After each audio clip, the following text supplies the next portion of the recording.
Hi everyone, welcome to one new episode of Iceberg. We will talk today about what is being a journalist in Gaza. Every day, in average, die one journalist in Gaza. This is according to the last report of the Committee for the Safety of Journalists that was published in the 8th of December, where they affirmed that in the last 2 months of war, 64 journalists died. 32 are arrested in Israel, 13 people are wounded, and 3 are missing. Also, the UN has confirmed in and assevered in many conferences that Gaza is now the dangerous place to work as journalist. And many other organizations of human rights reported that there are many attempts of censure. There are many attempts for the families of the journalists. They are being cut of electricity and internet on purpose. And also there are many warnings to several journalists, not only Arabic journalists, but also international journalists from Reuters, from BBC, and so on. So today we are with Raed, Palestinian journalist. He's now in the West Bank, and we want to talk about this situation. How is on the ground the situation for the Palestinian or the Arabic journalists in Gaza? Well, thank you for having me. It's always great to be with you. First of all, please let me update you about the recent facts on the ground. Until the moment, 98 journalists has been killed by the Israelis since the 7th of October in Gaza Strip.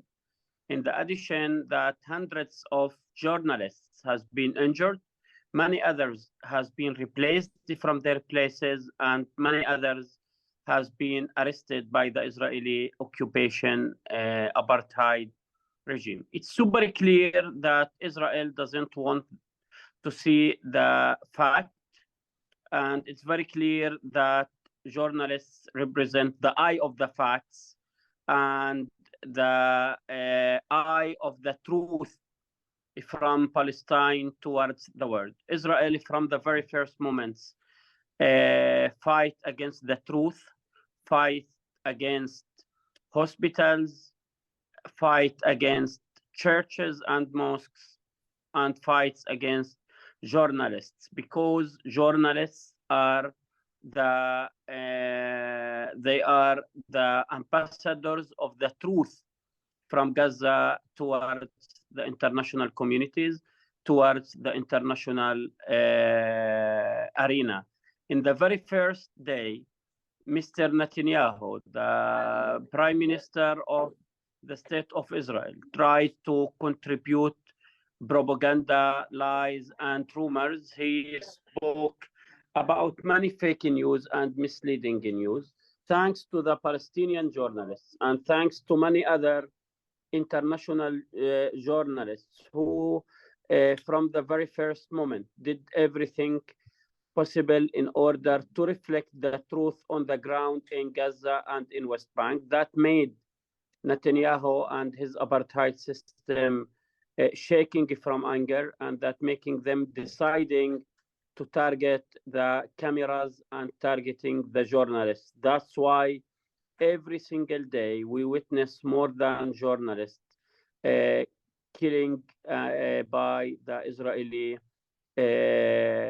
occupation. This represents the real face of Israel. Apartheid state doesn't want to see the truth and want just story and just one narrative, which is the narrative of the occupation, the narrative which is based on lies, instead the narrative which is based on truth. In spite everything, we still able to continue the work. For example, colleague Wael Dahdouh, the correspondent of Al Jazeera, he lost his entire family, his wife and his sons and daughters in the Israeli aggressions. Recently, his assistant, the cameraman of Al Jazeera, has been targeted and killed. And Wael himself, he was injured, but like hours after targeting him, he was in the field representing and reflecting and projecting the truth on the ground to the international community. So our willing stronger than their fascism, and our willing to project the reality on the ground are stronger than their American aircrafts and their weapons. Right, but this situation of being not in a safe place is not just in Gaza by itself, but it's also in the West Bank, especially in the latest weeks, where the aggressions and the violence is increasing also in the West Bank. We have seen in the last days videos of soldiers kicking on the ground on the head one journalist that he went to the hospital injured. And it's not only him, but many cases. How is also reporting or working as journalists from the West Bank? Well, first of all, in these days, in order to start your day and to end it secure in West Bank or in Gaza, need a miracle. So what we witness now in Gaza and in West Bank is real genociding policies. We're speaking about more than 20,000 victims. We're speaking about almost 52,000 injured people. Majority of these people, more than 74% of these victims are civilians, not civilians, sorry, are children and women and elderly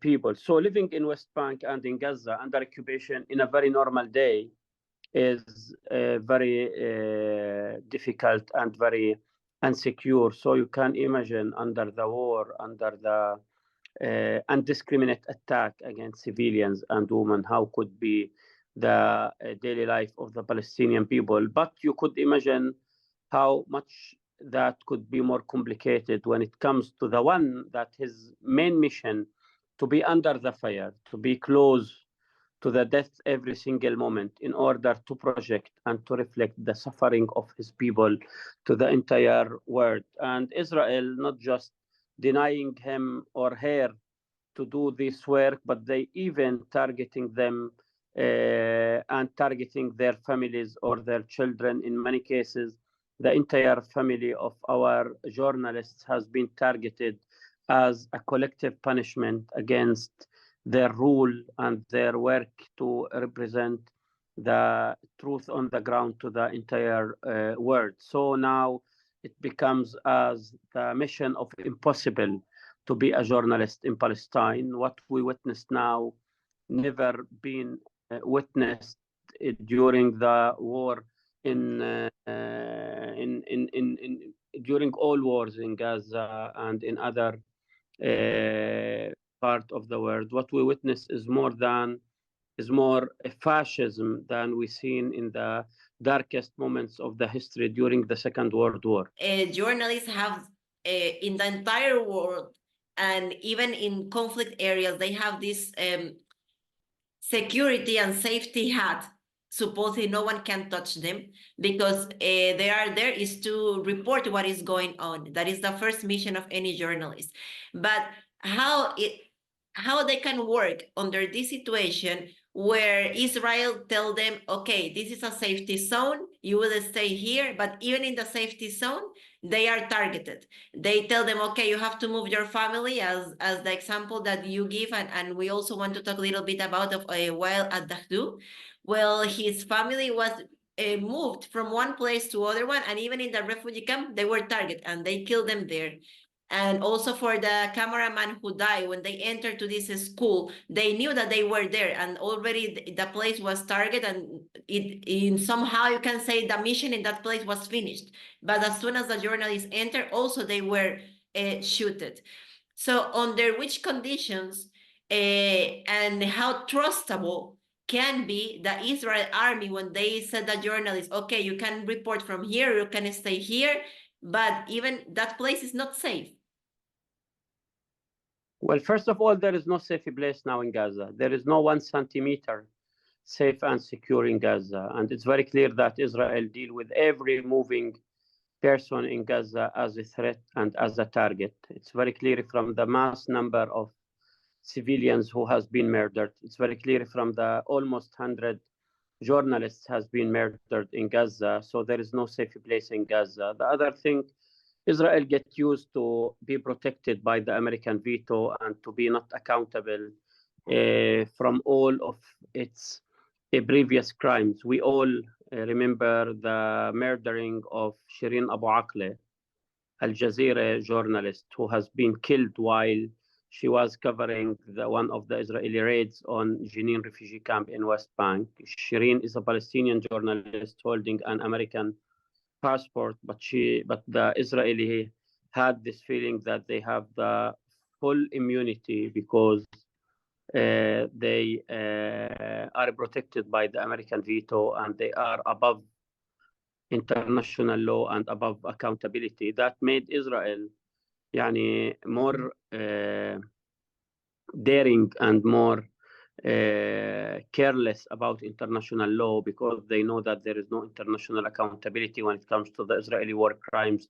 And we have witnessed, all of us, the American veto, which has been raised against the international call to ceasefire in Gaza Strip. So the Israeli apartheid regime and the right-wing government in Israel always feel that they are protected to do whatever they want to target civilians, to target children, women, elderly, and of course journalists. So the lack of accountability, the international silence, and the lack of international actions on the ground led to what we witness now as a biggest massacre against media and against journalists in Palestine. What we need in order to end that are real accountable policies and holding Israeli leadership the responsibility on their war crimes against journalism in Gaza and in West Bank, definitely.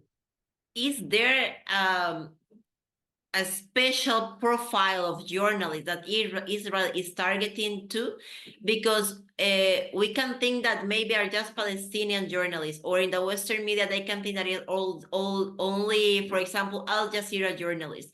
But it's not the case. It's any journalist that disagree with what is going on or that is showing the reality is in danger. But can you affirm that no, the special target or the majority is this kind of journalist, or is this nationality of journalist, or is any journalist? Doesn't matter from which country, from which media, everyone is in danger.